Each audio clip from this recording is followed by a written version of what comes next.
Hello friends, कैसे हैं आप सब।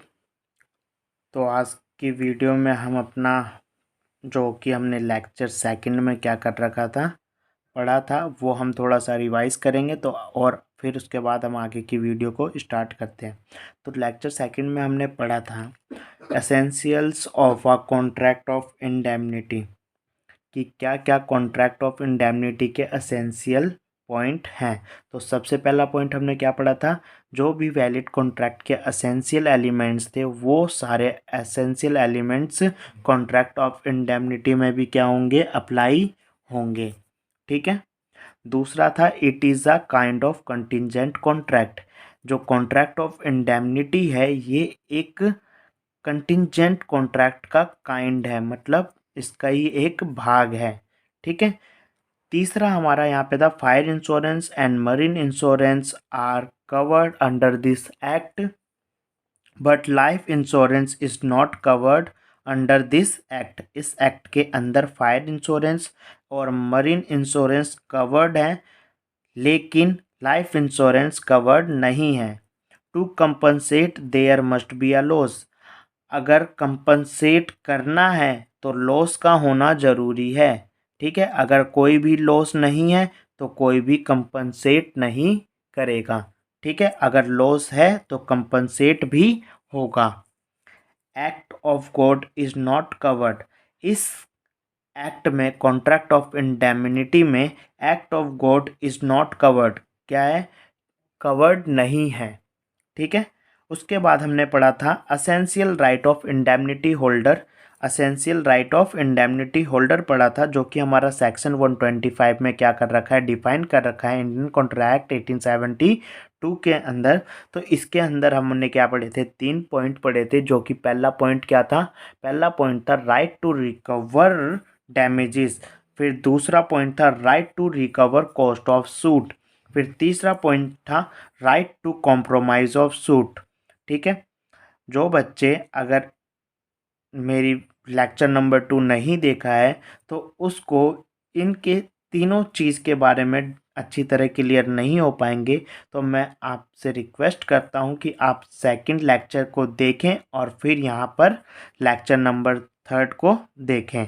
आपके सारे डाउट क्लियर हो जाएंगे कि right to recover cost of suit के लिए क्या क्या ध्यान में रखना है। ठीक है।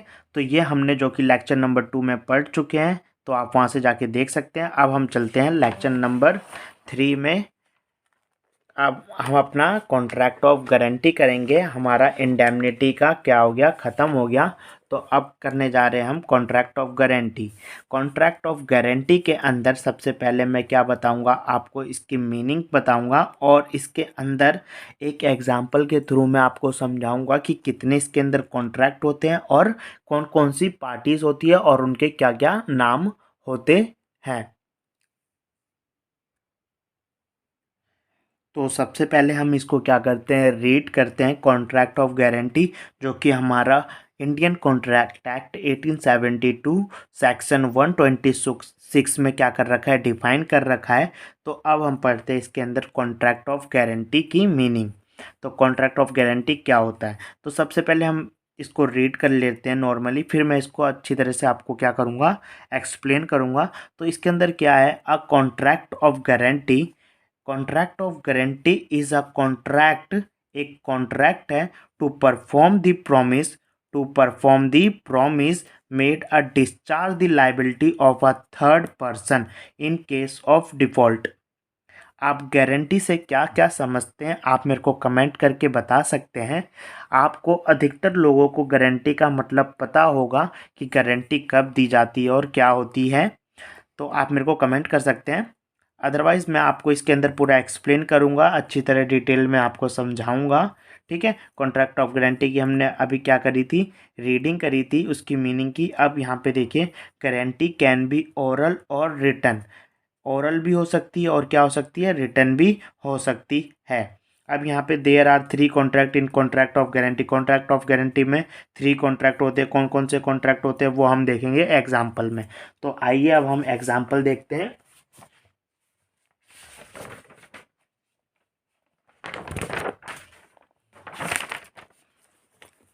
अब हम इसके अंदर क्या करने वाले हैं, contract of guarantee, contract of guarantee समझने वाले हैं। तो कॉन्ट्रैक्ट ऑफ गारंटी के अंदर क्या होता है, मान लीजिए यहाँ पे क्या है, 2 पर्सन को अज्यूम कर लेते हैं, कोई भी 2 पर्सन ले लेते हैं हम। यहाँ पे ले लेते हैं हम अपने ही वो ले लेते हैं, एक चंदन है और एक कौन है, निहाल है। ठीक है, एक चंदन है और एक निहाल है, और एक राजेश को ले लेते हैं। किसको ले लेते हैं, राजेश को ले लेते हैं। इसके अंदर क्या होता है, अब मैं वो आपको बताता हूँ क्या होता है। चंदन जाता है किसके पास, चंदन जाता है निहाल के पास। किस लिए जाता है, लोन के लिए जाता है। लोन लेने जाता है 5 लाख रुपए का, लोन लेने जाता है चंदन किसके पास, निहाल के पास लोन लेने के लिए जाता है। अब यहाँ पे क्या होता है, यहाँ पे अब क्या होता है, निहाल बोलता है कि भाई मैं तुझे कैसे लोन दे सकता हूँ 5 लाख रुपए का, ये तो बहुत बड़ा अमाउंट है। या तो तू मुझे किसी की गारंटी दे दे, या तो क्या दे दे, किसी की गारंटी दे दे, या तो कुछ मेरे पास एज आ सिक्योरिटी रखवा सकता है। ठीक है, तो अब वो चंदन ने क्या बोला राजेश को कि भाई मुझे 5 लाख रुपए चाहिए, निहाल से लोन लेना है मुझे उससे 5 लाख रुपए। लेकिन वो क्या मांग रहा है, गारंटी मांग रहा है। ये चंदन ने किससे कहा, राजेश से कहा। चंदन ने क्या, राजेश से। लेकिन राजेश ने चंदन से क्या बोला, राजेश ने चंदन से बोला कि अरे निहाल तो मेरा बहुत बढ़िया दोस्त है, चल मैं तेरी गारंटी दे दूंगा निहाल को। तो राजेश ने निहाल को क्या दे दी, गारंटी दे दी। क्या दे दी, गारंटी दे दी कि निहाल तू चंदन को क्या दे दे, पैसे दे दे 5 लाख रुपए। मैं उसके जगह क्या दे रहा हूँ तेरे को, गारंटी देता हूँ कि वो कोई फ्रॉड नहीं करेगा। अगर चंदन कोई फ्रॉड करता भी है तो वो 5 लाख रुपए मैं दूंगा। ठीक है, तो सबसे पहले यहाँ पे हमने क्या पढ़ा था, कॉन्ट्रैक्ट ऑफ गारंटी की डेफिनेशन पढ़ी थी। तो अभी मैं कॉन्ट्रैक्ट ऑफ गारंटी की डेफिनेशन आपको समझा दूंगा अच्छी तरह। इस केस के अंदर देखते हैं इस पार्टी को हम क्या बोलेंगे, इस पार्टी को हम क्या बोलेंगे, अब वो हम देखते हैं इसके अंदर। तो यहाँ पे एक चंदन था, राजेश था और एक निहाल था। यहाँ पे देखो इस केस में यहाँ पे राजेश ने क्या दी थी, गारंटी दी थी। तो राजेश क्या हो गया, श्योरिटी हो गया। क्या हो गया, श्योरिटी। और चंदन ने क्या ले रखा है, लोन ले रखा है। तो चंदन की बैलेंस शीट में निहाल क्या होगा, चंदन की बैलेंस शीट में निहाल क्या होगा, क्रेडिटर होगा। और निहाल की बैलेंस शीट में चंदन क्या होगा, डेटर होगा। यहाँ पे देखो, यहाँ पे हम जब भी बैलेंस शीट बनाते हैं तो निहाल की बैलेंस शीट में ये चंदन क्या होगा, यहाँ पे डेटर होगा। और चंदन की बैलेंस शीट में यहाँ पे क्या होगा, निहाल क्रेडिटर होगा। लायबिलिटी साइड में क्या होगा, क्रेडिटर होगा। तो यहाँ पे जो ये चंदन है और ये निहाल है, निहाल के नज़रों में डेटर हो जाएगा, ये प्रिंसिपल डेटर बोलेंगे चंदन को, क्या बोलेंगे, प्रिंसिपल डेटर। और जिसने पैसा दिया है उसको बोलेंगे क्रेडिटर। यहाँ तक समझ में आ गया आपको, हाँ ठीक है। तो कितनी पार्टीज होती हैं यहाँ पे, हमारी 3 पार्टीज होती हैं। कौन कौन सी पार्टीज होती हैं, सबसे पहला होता है हमारा यहाँ पे जिसने श्योरिटी दी है वो श्योरिटी, दूसरा क्रेडिटर जिसने लोन अमाउंट दे रखा है, तीसरा वो जिसने लोन अमाउंट ले रखा है, हम उसको बोलते हैं प्रिंसिपल डेटर। ठीक है, अब हम यहाँ पे दोबारा से क्या करते हैं, अपनी डेफिनेशन को रीड करते हैं। A contract of guarantee is a contract to perform the promise.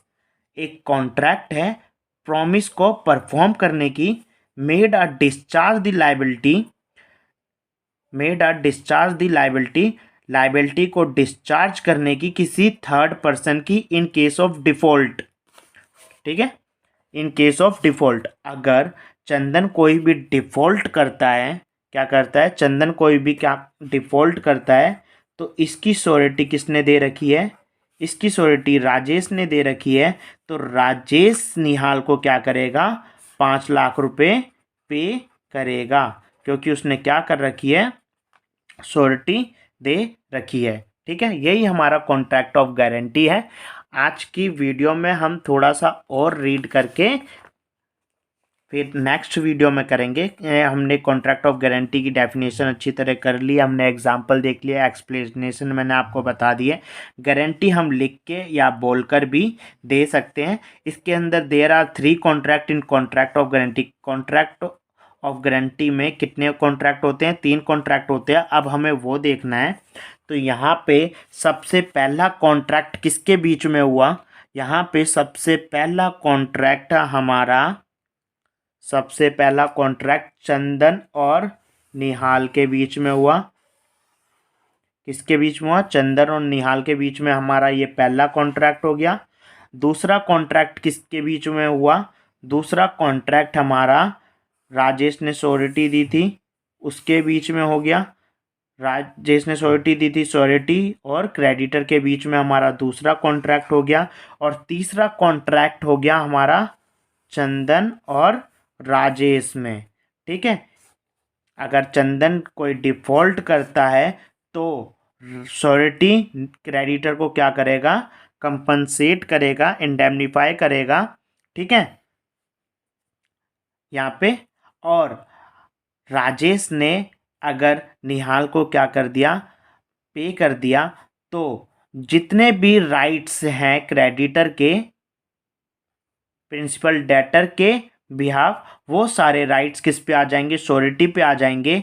कि अब श्योरिटी क्या कर सकता है, चंदन से, जो कि प्रिंसिपल डेटर है, उससे क्या ले सकता है, अपने पैसे वापस ले सकता है। वो सारे राइट किस पे आ जाएंगे, श्योरिटी के पास, जो कि क्रेडिटर के प्रति प्रिंसिपल डेटर के बिहाफ पे थे। तो ये हम आगे भी पढ़ेंगे। हमारा यहाँ पे क्या काम था, बस हमारा यहाँ पे कॉन्ट्रैक्ट कितने होते हैं आप वो देखना। तो पहला कॉन्ट्रैक्ट चंदन और निहाल के बीच में, फिर दूसरा राजेश और निहाल के बीच में, और तीसरा चंदन और राजेश के बीच में, जो कि हमारा क्या है, एक इम्प्लाइड कॉन्ट्रैक्ट है। क्या है, इम्प्लाइड कॉन्ट्रैक्ट है। ये हमारा थर्ड कॉन्ट्रैक्ट होता है। अब इसको हम रीड करते हैं। इसके अंदर क्या बोल रखा है आप देखिए, यहाँ पे मेन कॉन्ट्रैक्ट किसके बीच में हुआ, प्रिंसिपल डेटर और क्रेडिटर के बीच में। सेकंड किसके में, क्रेडिटर और श्योरिटी के बीच में। और थर्ड हुआ श्योरिटी और प्रिंसिपल डेटर के बीच में। लेकिन ये कॉन्ट्रैक्ट कैसा कॉन्ट्रैक्ट हुआ था, यहाँ पे इम्प्लाइड कॉन्ट्रैक्ट हुआ था। ठीक है, इन दोनों के आपस में कोई कॉन्ट्रैक्ट नहीं किया था, लेकिन यहाँ पे इम्प्लाइड ऑब्लिगेशन है किसके पे, प्रिंसिपल डेटर पे, कि वो इंडेमनीफाई करे किसको, श्योरिटी को, if surety is made to perform. अगर श्योरिटी ने क्या कर रखा हो, परफॉर्म कर दिया हो, मतलब ये डिफ़ॉल्ट हो गया था प्रिंसिपल डेटर, तो उसके जगह पे श्योरिटी ने क्या कर दिया, परफॉर्म कर दिया, तो प्रिंसिपल डेटर के पास एक ऑब्लिगेशन है कि वो इंडेमनीफाई करे किसको, श्योरिटी को। ठीक है, ये हमारा कॉन्ट्रैक्ट ऑफ गारंटी का कितने कॉन्ट्रैक्ट होते हैं और कॉन्ट्रैक्ट की डेफिनेशन, जो कि सेक्शन 126 में डिफाइन करी गई है, ये हमने यहाँ तक पढ़ लिया है। अब पढ़ेंगे नेक्स्ट वीडियो में।